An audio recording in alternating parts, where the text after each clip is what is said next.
What if success meant helping your user leave your app, not stay addicted to it? Today, we're talking about the radical idea in product design, building technology that wants you to log off. We're diving into one of the most fundamental tensions in modern product design, the conflict between business metrics that prioritize retention and user well-being that sometimes requires letting people go. We're exploring what it means to build technology that's designed to release attention rather than capture it, and why creating closure might be more valuable than creating cravings. This isn't philosophical musing, it's a practical business decision that affects everything from our product roadmap to the investors' conversations. So grab your coffee, get comfortable, and let's talk about what happens when you dare to build an app that wants users to log off.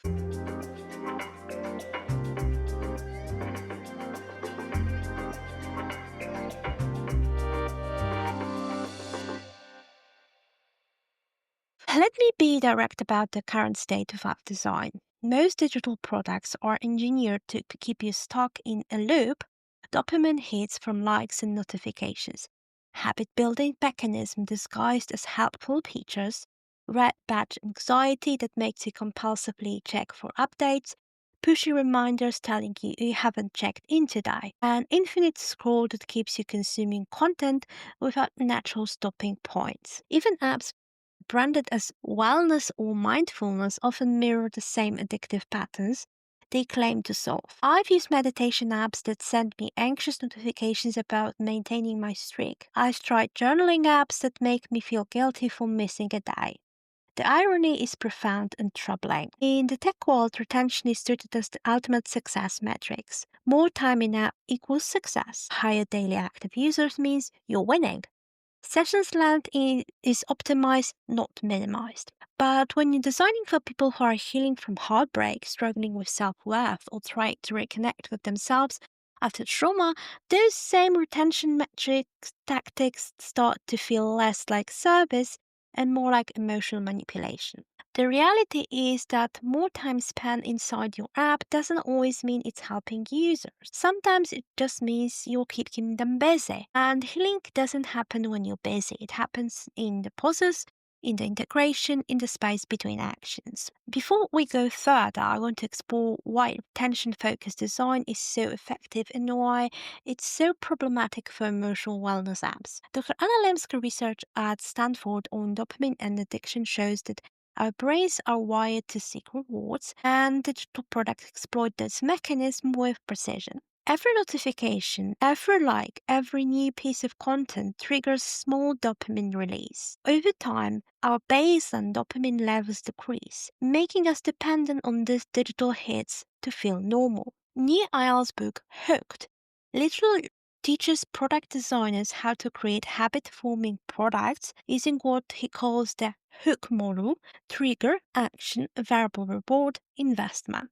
This framework has been used to create some of the most addictive apps in existence. The problem isn't that these techniques don't work, it's that they work too well.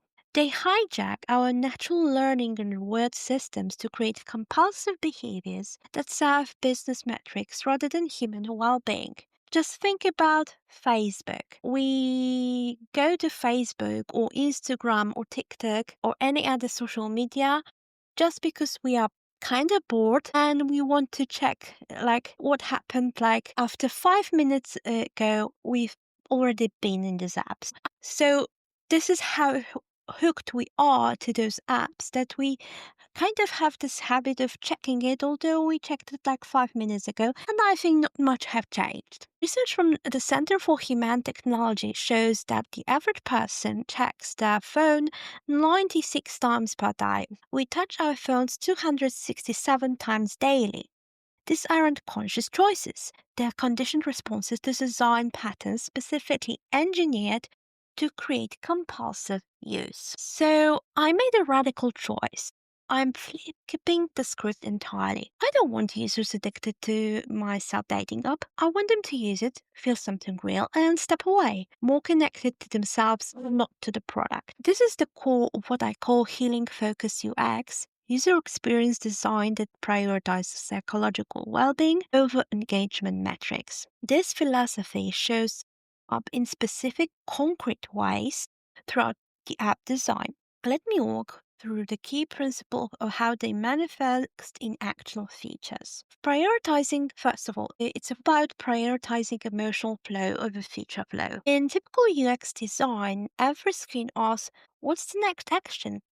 The goal is to keep users moving through the product, completing tasks, progressing through features. My UX instead asks, what's the next feeling? We're designing the emotional experience, not task completion. Instead of pushing users toward another feature, I ask questions like, what did this bring up for you? Or do you want to journal about this or just sit with it? Or would it serve you to pause here?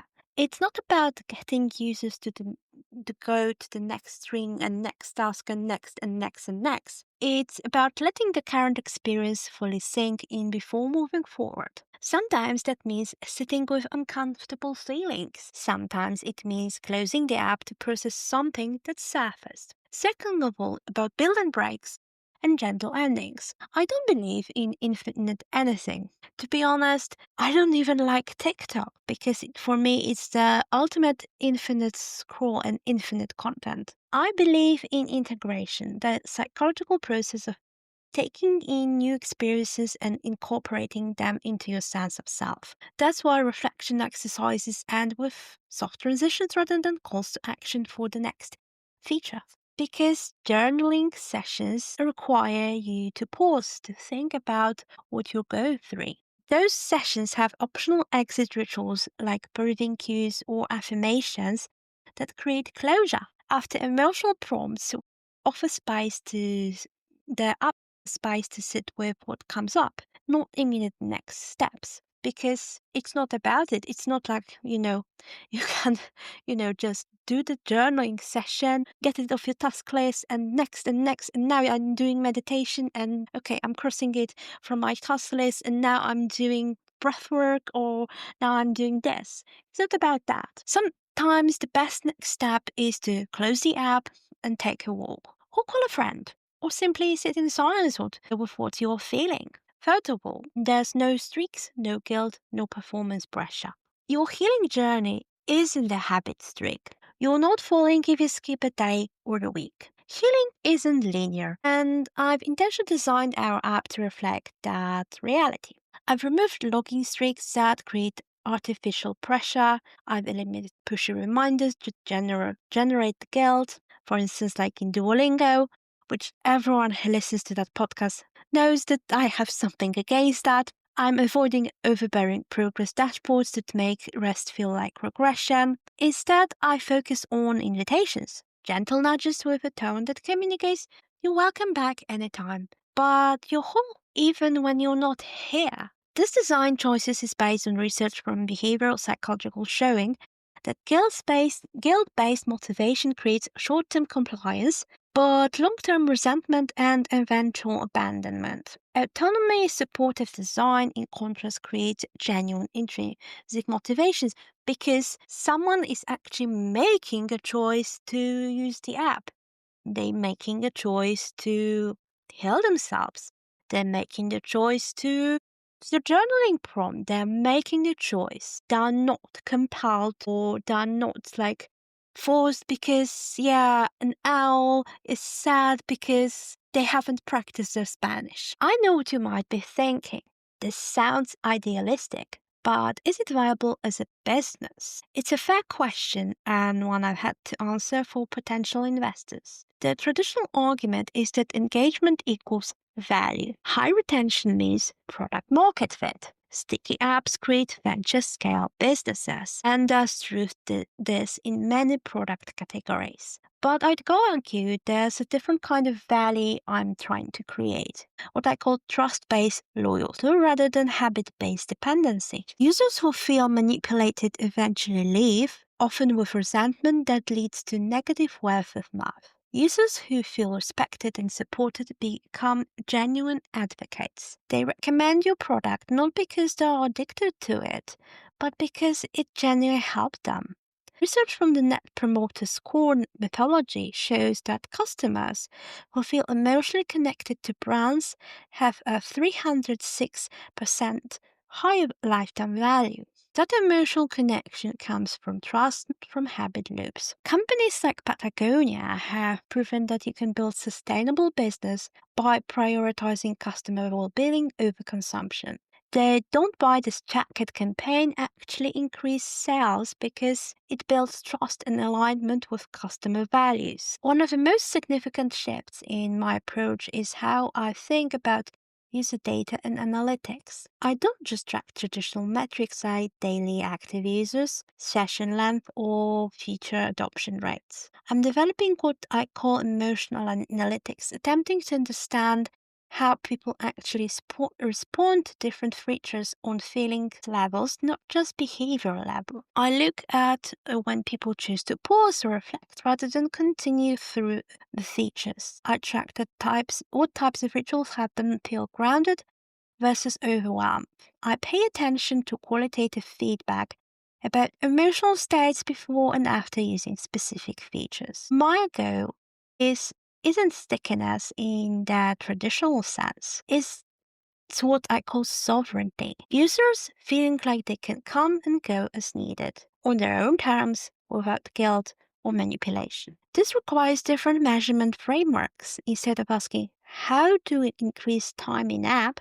We ask, how do we maximize value per minute spent? Instead of, how do you prevent churn? We ask, how do you create experience worth returning to voluntarily? I want to be transparent about the challenges this approach creates. When I talk to investors who are used to seeing traditional SaaS metrics, my numbers sometimes raise eyebrows. The session length is intentionally shorter than competitors. The daily active users percentage is lower because I'm not manipulating people the daily use when they don't need it. The feature adoption looks different because I'm not funneling everyone through the same progression. This requires a different conversation about what success looks like. I think I have to educate investors about alternative metrics, depth of emotional impact per session, voluntary return rates after periods of absence, qualitative improvements in user well-being, Net Promoter Scores, and referral rates. Some investors get it immediately. They're excited about building something genuinely different. Others struggle to move past traditional frameworks for evaluating app businesses. This tension is real, and I don't want to pretend it's easy. Building a business that prioritizes user well-being over traditional growth metrics requires finding aligned investors and being willing to potentially grow more slowly in exchange for building something more sustainable. If you're a designer, founder, or product person thinking about how to incorporate these principles into your own work, let me share some practical starting points. Start by asking yourself, does this feature help the user feel empowered or dependent? Every design decision creates one or the other. Build in reflection points rather than just action points. Create spaces for integration, not just consumption. Respect rest as part of user journey. Not every day needs to be a productive day with your app. And I think that the same principle applies generally in life. You have to rest to actually face another day, and not everything has to be productive. It's not always about crushing it and being the successful person. Sometimes it's just about being human.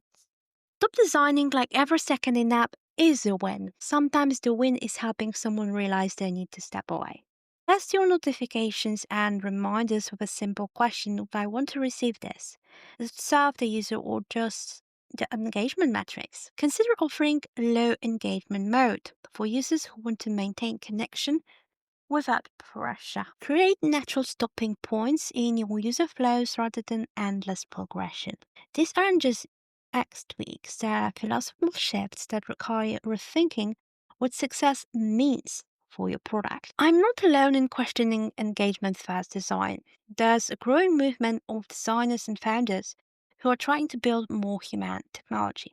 The Center for Human Technology, founded by former tech insiders like Christian Harris, is working to shift the industry towards design that support human well-being rather than exploit human psychology. Organizations like Time Well Spent are advocating for better metrics that measure actual value created for users rather than just attention captured. Designer Joe Edelman are developing frameworks for value-based design that start with what users actually care about rather than what behaviors can be most easily manipulated.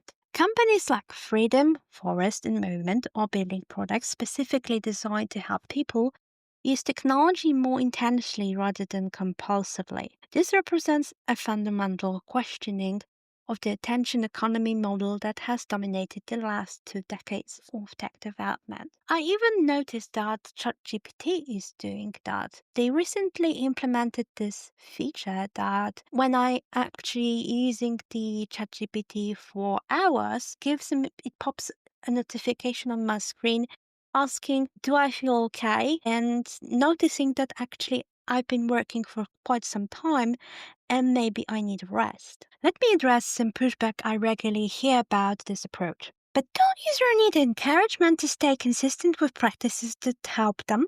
There's a difference between gentle encouragement and guilt-based manipulation. I believe people show up more authentically when they feel safe and respected rather than shamed or pressured. Isn't this risk for long-term retention and business sustainability? It's definitely a trade-off. But I'd rather have deeply connected users who come back when they genuinely need support than habitual users who stay out of obligation or manipulation. The former creates much stronger word of mouth and brand loyalty. Won't users just forget about your app if you're not constantly reminding them? Maybe some will, and that's okay. The ones who return are choosing to do so because the app provides genuine value, not because they're conditioned them into compulsive use. This is much healthier foundation for sustainable business. I believe we are at the inflection point of how we think about technology's role in human well-being. The first wave of digital wellness apps essentially replicated the same engagement optimization